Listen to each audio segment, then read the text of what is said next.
یہ نتیجہ اس چیز کا ہے، ان قوتوں نے یہ حالات اور یہ ماحول اور یہ کلچر پیدا کیا ہے جنہوں نے قائد اعظم محمد علی جناح کو سلو پوائزن دے کر زیارت بھیج دیا۔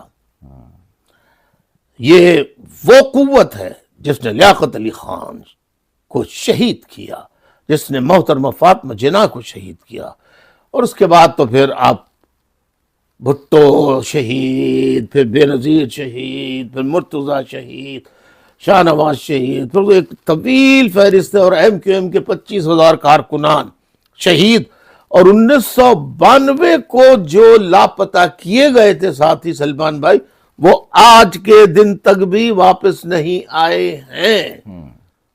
19 جون 1992 کو 32 سال، یعنی جو بچہ اس وقت یعنی اگر پیدا ہو گیا تھا تو وہ اگر 1 مہینے کا تھا تو وہ اس وقت 31 سال کا جوان ہو گیا ہے، اور جو 10 سال کا تھا، جو 20 سال کا تھا، آج وہ بڑھاپے کی ایج میں ہوگا۔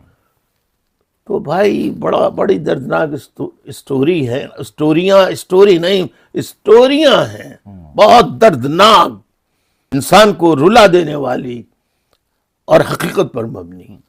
تو وہ اس کے لیے تو بہت وقت چاہیے، اور میں اپنی پوری کوشش کر رہا ہوں، جہاں سے تحریک بھی چلا رہا ہوں، مقدمات بنائے چلے جا رہے ہیں، ان کو بھی میں جھیل رہا ہوں، اور بنانے والے یہاں والے نہیں بلکہ پاکستان والے ہی ہیں جو یہاں مقدمات میرے خلاف بنوا رہے ہیں۔ ابھی آپ نے ظاہر ہے وہ آپ کا جو معاملہ تھا پراپرٹی والا لندن کی، کیونکہ میں جب لاسٹ ٹائم آیا تھا تو وہ جو ایچ وی آر میں مین آفس تھا، کافی بڑی بلڈنگ، اور اب میں یہاں پر آیا ہوں اس گھر میں، کیا کیا تو ہاں وہی نا کیا کیا جائے، تو اب ظاہر ہے ملاقات جب کرنی ہے اس کے لیے تو آنا ہی آنا ہے۔ اب الطاف بھائی گزارا جو ہے وہ کیا پہلے جیسا ہے، پہلے جیسے معاملات ہیں؟ مطلب ایک لوگ جاننا چاہتے ہیں ظاہر ہے میرے چینل کے بھی توسط سے کہ آپ کا کیسے یعنی کہ گزارا چل رہا ہے، معاملات چل رہے ہیں؟ ظاہر ہے بریڈ اینڈ بٹر کے لیے انسان کو کوئی ارننگ تو کرنی پڑتی ہے نا کہیں نہ کہیں۔ دیکھیے، ہم نے جب کام شروع کیا تھا تو اس وقت جو ساتھی گھر میں جمع ہوا کرتے تھے تو میں خود آٹا گوندتا تھا، میں خود روٹیاں پکاتا تھا، پراٹھے پکاتا تھا، آلو کی بھجیا بنا لیتا تھا، کبھی انڈے بنا لیتا تھا۔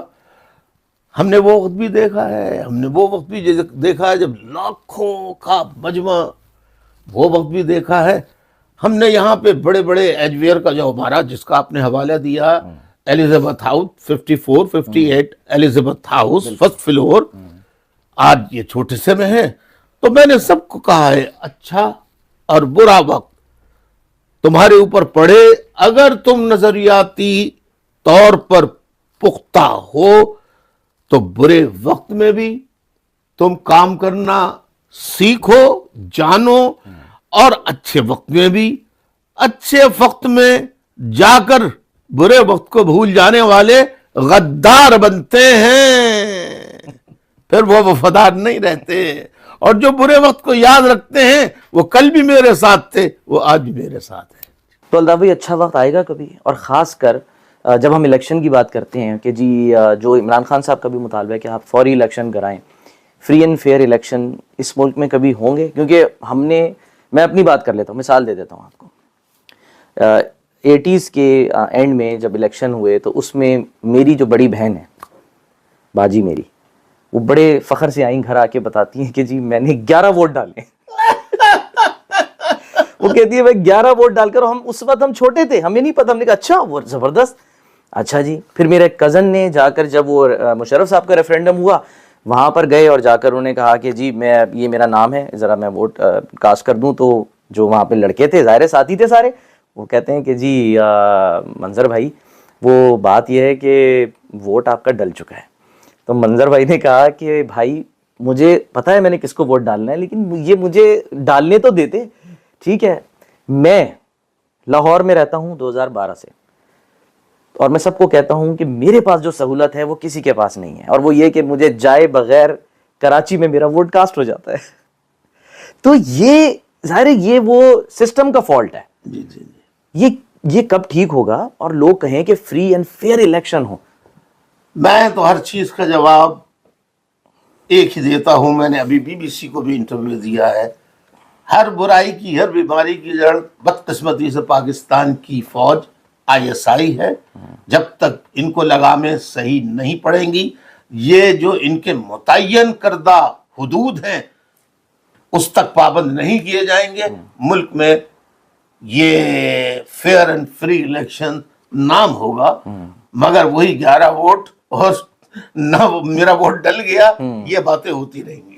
لیکن تھا بھی ظاہر ہے کہ آپ الزام تو آپ لگا رہے ہیں، لیکن یہی جو ایجنسیاں ہیں اور پھر ایک جو تجزیہ آتا ہے وہ یہ کہ آپ کس بنیاد پر الزام لگا رہے ہیں. ایک دوسرا یہ کہ اس سے تو ادارے اور بدنام ہوں گے. وہی بات جو اب عمران خان صاحب کے لیے ہو رہی ہے کہ جی آپ اداروں کو کمپرومائز کر رہے ہیں، شاید اسی وجہ سے پابندیاں لگ رہی ہیں. ادارے کیا مقدس ہیں؟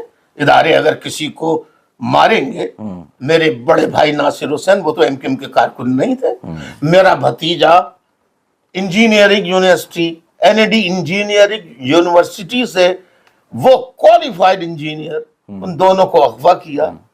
میں لندن میں تھا اور پیغام بھجوائے کہ معافی مانگ لو تو ان کو چھوڑ دیں گے.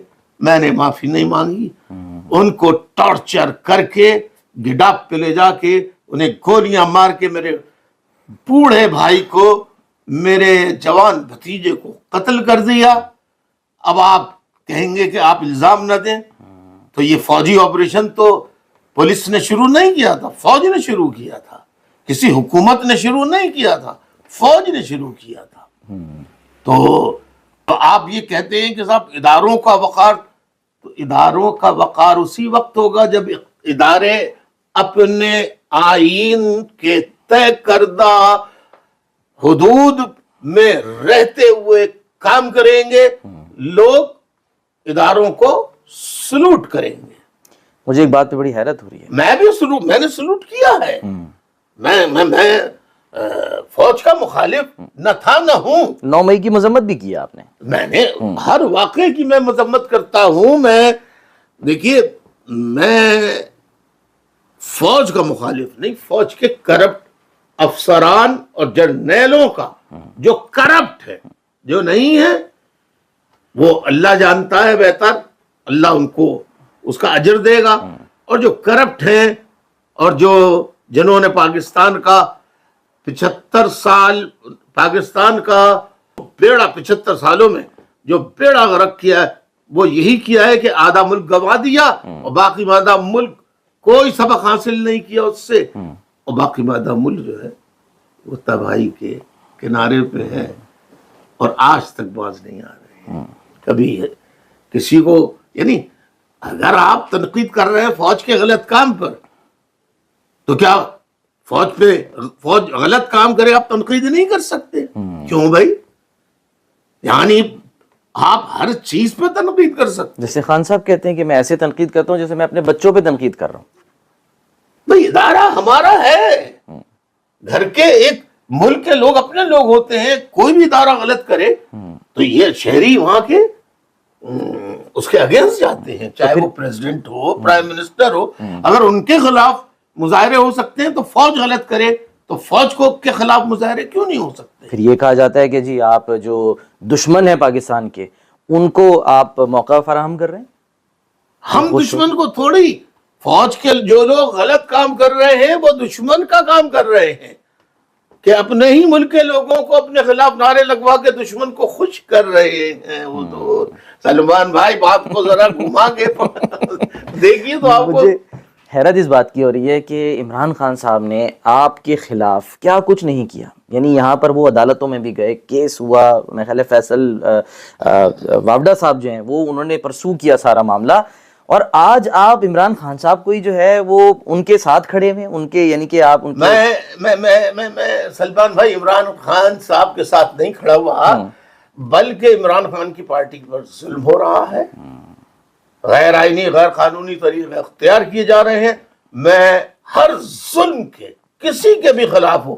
نواز شریف صاحب کے خلاف ہوا، ان کی لوگوں کی گرفتاریاں ہوئیں اور مریم نواز کی گرفتاری ہوئی، میں نے اس وقت بھی مذمت کی. میں نے کب، ایک میں ہوں جو سب کی مذمت کرتا ہوں، یہ ان کی بات ہے